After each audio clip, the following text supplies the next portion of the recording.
जय हिंद दोस्तों, आप सभी को स्वागत है मेरे YouTube channel Jitendra classes Saharsa पर। अगर अभी तक आप लोग मेरे YouTube चैनल जितेंद्र क्लासेस को सब्सक्राइब नहीं किया है तो सब्सक्राइब कर दीजिए, बगल में घंटी है उसे दबा दीजिए। तो ठीक है, ज़्यादा बात नहीं करते हैं, चलते हैं अपनी टॉपिक की ओर। आज हम चर्चा करने के लिए जा रहे हैं भारत की नागरिकता कैसे प्राप्त की जाती है, भारत को नागरिकता प्राप्त करने की विधि। तो देखिए दोस्तों, भारत की नागरिकता प्राप्त करने की जो है ना 5 विधि है।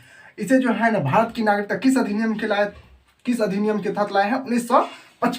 1955 के अधिनियम के तहत लाया है। तो पहले हम आज भारत की नागरिकता कैसे प्राप्त हुई इसकी विधि की चर्चा करते हैं।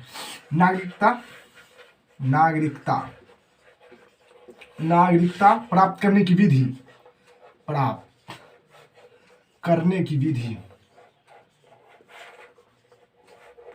विधियां।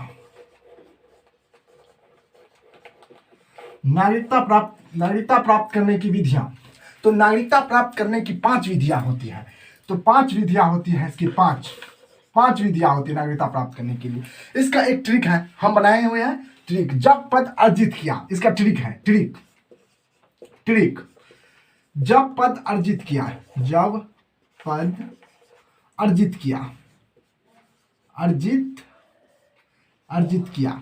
तो ये 5 विधि के द्वारा नागरिकता प्राप्त किया जाता है। ये मैट्रिक है। तो ज से जो है ना जन्म के आधार पर, दूसरा होता है व से होता है वंश के आधार पर, प से होता है पंजीकरण के आधार पर, और ये है ना द से देशीकरण के आधार पर, और अर्जित यानी कोई भी देश उसको अर्जित भूमि के आधार पर। यह होता है अर्जित के मतलब अर्जित भूमि के आधार पर, और क्या का कोई मतलब नहीं। तो जब पद अर्जित किया, इस ट्रिक से जन्म के आधार पर, वंश के आधार पर, पंजीकरण के आधार पर, देशीकरण के आधार पर, अर्जित भूमि के आधार पर आप नागरिकता प्राप्त किया जाता है। ये 5 विधि की तरह अब बारी बारी से हम सभी को पढ़ते हैं। जन्म के आधार पर कैसे होते हैं, वंश के आधार पर कैसे किया जाता है, पंजीकरण के आधार पर कैसे किया जाता है, देशीकरण के आधार पर कैसे किया जाता है, अर्जित भूमि के आधार पर कैसे किया जाता है। इस सभी को हम अब डिटेल से समझते हैं। तो पहला मेरा टॉपिक जन्म के आधार पर। तो जन्म के आधार पर जो है 1986 में क्या था, 1986 में जन्म के आधार पर क्या होता है कि जब भारत में जन्म लेने वाले सभी बच्चों को नागरिकता दे दी जाएगी यदि उनके माता पिता क्या हो, भारत के नागरिक हो। जन्म के आधार पर भारत में जन्म लेने वाले सभी बच्चों को नागरिकता दे दी जाएगी यदि उनके माता पिता क्या हो, भारत के नागरिक। एग्जाम्पल में जैसे हम सभी हो गया, हम सभी को जो है ना जन्म के आधार पर ही हो जाते हैं। एग्जाम्पल में हम सभी हो गए, हम सभी को जो है ना, क्यों हम लोग हमारे माता पिता जो है ना भारत के ही नागरिक हैं, तो हमें कोई चीज़ का टेंशन ही है, हमें जन्म के आधार पर ऑटोमेटिक मिल जाएंगे। जन्म के आधार पर हम सभी को तो जन्म के आधार पर आप लोग समझिए, जन्म के आधार पर भारत की नागरिकता प्राप्त की यदि उनके माता पिता क्या हो, अगर भारत के नागरिक हो तो उनके बेटे को या पुत्री को इस जन्म के आधार पर उसको नागरिकता मिल जाएंगे। एक होता है वंश के आधार पर, दो में कहता है वंश के आधार पर 1992 में क्या था, 1992 तो वंश के आधार पर क्या होता है, अगर कोई बच्चा है और कोई भी इंसान है वो विदेश में चल गया है, वंश के आधार पर विदेश में भी जन्म लेने बच्चों को भी नागरिकता दे दी जाएगी। कोई गया विदेश घूमने के लिए, कोई गया विदेश पढ़ाई करने के लिए, वहीं पर शादी कर लिया, कोई गया व्यवसाय करने के लिए, कोई गया किसी कारणवश गए और वहां पर वो रह गया है और वहीं पर उसका बच्चा का जन्म होगा, वहीं पर शादी कर लिया किसी से, या दोनों प्राणी गया और वहीं पर उसका बाल बच्चा हुआ, या कोई यहाँ जो वहां पर गया और किसी से शादी कर ली वहीं की लड़की से, तो इस भी आधार पर भी भारत की नागरिकता दे दी जाएगी वंश के आधार पर। यदि उनके माता पिता क्या हो, भारत के नागरिक हो तो भी दे दिया जाएगा। यदि माता पिता में से कोई एक अगर भारत के नागरिक हो तो उसे भी वंश के आधार पर नागरिकता दे दी जाएगी। एग्जाम्पल के लिए समझ सकते हैं शिखर धवन क्रिकेटर है, शिखर धवन का जो पुत्र है अगर उसको भी मिल जाएगा। उसको भी उसका पत्नी है ऑस्ट्रेलिया का है, अगर उसका बच्चा का अगर भारत की नागरिकता प्राप्त करेगा तो शिखर धवन भारत के नागरिक हैं उनके पिता, तो उस चलते उसको वंश के आधार पर नागरिकता मिल जाएगी। दूसरा सोनिया मिर्जा हो गया, सोनिया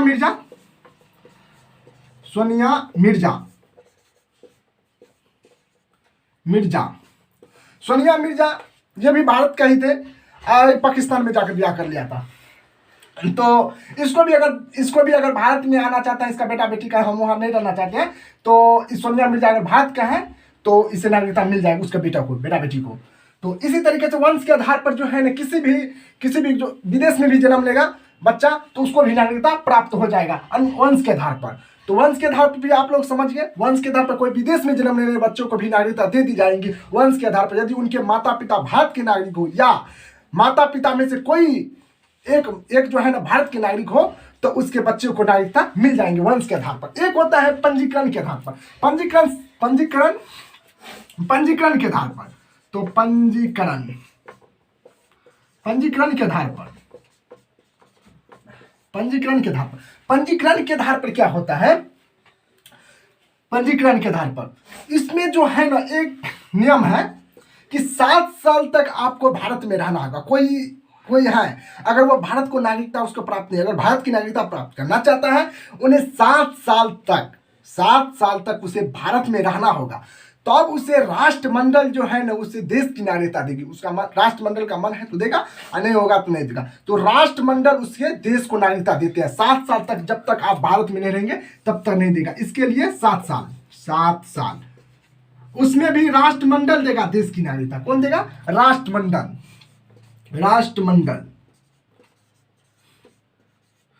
राष्ट्रमंडल देश की नागरिकता देगा। 7 साल आपको भारत में रहना होगा, उसके बाद पंजीकरण के आधार पर पंजीकरण देगा, उसके बाद जो राष्ट्रमंडल उसको देश की नागरिकता देगा या ना देगा वो राष्ट्रमंडल पर निर्भर करता है।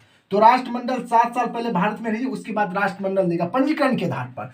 एक होता है देशीकरण के आधार पर, ये देशीकरण के आधार पर ये सिंपल है लेकिन ये भी मुश्किल है। पंजीकरण के आधार पर पंजीकरण के आधार पर क्या होता है कि पंजीकरण के आधार पर आपको अगर कोई पंजीकरण के आधार पर अगर नागरिकता प्राप्त करना चाहते हैं तो आपको सबसे पहले भारत को नागरिकता प्राप्त करने के लिए सबसे पहले जो है ना आपको भारत के प्रति जो है ना सकारात्मक सोच रखना पड़ेगा। तो ही पंजीकरण के आधार आदि पंजीकरण लिख दिए क्या? देशीकरण होगा,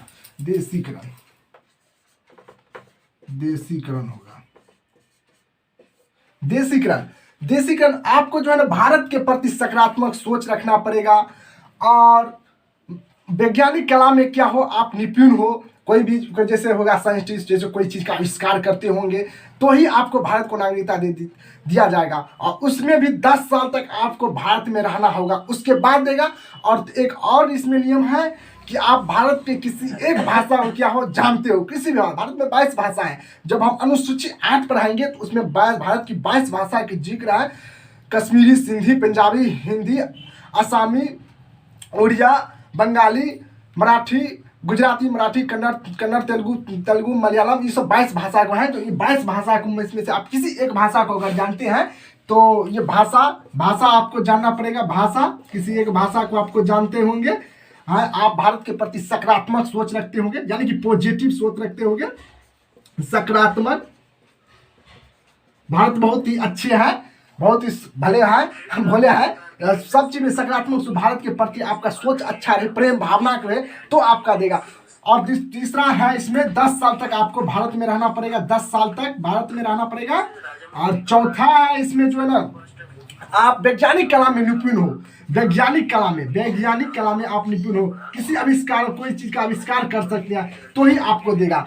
तो वैज्ञानिक भाषा भारत की किसी एक भाषा को जानते हो, सकारात्मक सोच रखते हैं, पॉजिटिव सोच रखते हैं, कोई चीज को भारत के प्रति हर चीज़ में आप भारत को सहयोग करते हो, यानी कि कोई भी गलत नहीं करते। मेरा भारत बहुत ही महान है, हाँ, अब किसी दूसरे देश के प्रभाव में नहीं आते हैं, जैसा सब है वैसे ही करते होंगे। तो और 10 साल तक आप भारत में रहिएगा, लगातार 10 साल, ऐसा नहीं कि 2 महीना रह गए फिर चल गए आप फिर आएंगे, ऐसा नहीं, लगातार आपको 10 साल तक रहना होगा, उस आधार पर देगा। और कोई वैज्ञानिक कला में आप ये तो अच्छा है, वैज्ञानिक भी रहेगा, किसी चीज़ का आविष्कार भी करेगा, ये तो अच्छी वाली बात है। ये तो नागरिकता आपकी बहुत ही अच्छा है, देश का हमारे अनुसार नागरिकता प्राप्त कर सकता है। एक होता है अर्जित भूमि। अर्जित भूमि क्या होता है, 5 में कहते हैं अर्जित भूमि। अर्जित भूमि, अर्जित भूमि के आधार पर, अर्जित भूमि के आधार पर भी आप नागरिकता प्राप्त कर सकते हैं। अर्जित भूमि का, अर्जित भूमि क्या कहता है कि अगर कोई विदेशी राज है उससे भारत में मिला लेंगे, कोई विदेशी राज है वो अगर भारत में उसे मिला लेंगे तो वहाँ के जो निवासी हैं, उस राज्य के जो निवासी हैं या उस देश के जो निवासी हैं, उसे भी भारत नागरिकता दे देगी अर्जित भूमि के आधार पर। जैसे एग्जाम्पल के लिए समझिए, सिक्किम को दिया था, सिक्किम, सिक्किम, सिक्किम को जो है ना, वहाँ के निवासी को जो है ना, वहाँ के निवासी को जो है ना अर्जित भूमि के आधार पर वहाँ के लोगों को निवासी दिया है। अभी में जब हम सिक्किम पढ़ा रहे थे, अनुच्छेद 2 में, इसकी अनुच्छेद 2 में हम आपको बताए थे कि किस तरीके से 36वां संविधान संशोधन और 16 मई 1975 को जो है सिक्किम का जो है भारत का 22वां राज्य बनाया गया था, और 35वां संविधान संशोधन 1974 के करके सिक्किम को जो है सह राज्य बनाया गया था। ये सब हम आपको पहले ही टॉपिक में बताए गए थे, पहला ही टॉपिक में। तो वहां पे पीछे आप लोग नहीं देखे हैं तो पीछे जाकर देख लीजिए सिक्किम को किस तरीके, तो सिक्किम को भारत में मिलाया था। तो सिक्किम को जो है ना अर्जित भूमि के आधार पर दे दिया था। कोई भी राज्य हो, विदेशी राज्य अगर भारत में मिलना चाहता है तो सिक्किम को, जो जैसे एग्जाम्पल में सिक्किम को दे दिया था। तो आप जन्म के आधार पर जानेंगे, जन्म के आधार पर 1986 में किया गया था। एग्जाम्पल में जैसे हम सभी हैं भारत के नागरिक, हमारे माता पिता जो है ना, भारत माता पिता जो है ना यहाँ के निवासी हैं, यहाँ के निवासी, तो उस आधार पर हम सभी को बिना टेंशन की नागरिकता प्राप्त हो जाता है। वंश के आधार पर विदेश में भी जन्म लेने वाले बच्चों को भी नागरिकता दे दी जाएगी। यदि उनके माता पिता या माता पिता में से कोई एक क्या हो भारत के नागरिक हो तब दे देगा। जैसे शिखर धवन हो गया, सोनिया मिर्जा हो गया, और बहुत सारे हैं। दूसरा हो गया आपका पंजीकरण के आधार। पंजीकरण के आधार पर आपको 7 साल लगातार भारत में रहना होगा, उसके बाद राष्ट्रमंडल आपको देश की नागरिकता दे दी जाएगी। एक होता है देशीकरण, इसमें भाषा, किसी भारत की किसी एक भाषा को जानते हो, भारत के प्रति आप सकारात्मक सोच रखते हो, 10 साल तक आप भारत में लगातार रहिए, वैज्ञानिक कला में आप निपुण रहिए, उसके बाद आपको देशीकरण के आधार पर भारत की नागरिकता दे दी जाएगी। एक होता है अर्जित भूमि। अर्जित भूमि किसी विदेशी राज्य को भारत में मिला लेने पर, कोई विदेशी राज्य है अगर भारत में आता है, मिलना चाहता है, मिला सकते हैं, लेकिन वहाँ के निवासी को जो है ना आप जो है नागरिकता प्रदान करेंगी किस अर्जित भूमि के आधार पर। एग्जाम्पल के लिए सिक्किम को समझिए, सिक्किम के निवासी को भारत की नागरिकता प्रदान करेंगे। इस प्रकार जो है ना नागरिकता प्राप्त करने की विधि हम ये 5 आधार पर जो है ना भारत की नागरिकता हम प्राप्त कर सकते हैं। तो कैसा लगा मेरी वीडियो आप लोग कमेंट करके बताइए। और हम जो है ना अब क्या होता है, कल के टॉपिक में NRI समझाएंगे। NRI क्या होता है, NRI नॉन रेसिडेंट इंडिया, इसको समझाएंगे। ओवरब्रिज नागरिकता कैसे होता है उसको समझाएंगे। उसके बाद जो है ना आपको वीज़ा कैसे लिया जाता है इसके बारे में समझाएंगे, वीज़ा क्या है। उसके बाद पासपोर्ट समझाएंगे, NRC क्या होता है ये समझाएंगे, CA क्या होता है, NPR क्या होता है, ये सभी हम डिटेल से समझेंगे। लेकिन अब तक आज के लिए हम इतना ही। और आप लोग अभी तक मेरे वीडियो को सब्सक्राइब नहीं किया है तो सब्सक्राइब कर लीजिए, और ताकि हम ऐसे वीडियो आपको सबसे पहले आपको मिलता रहेंगे। जय हिंद, जय भारत।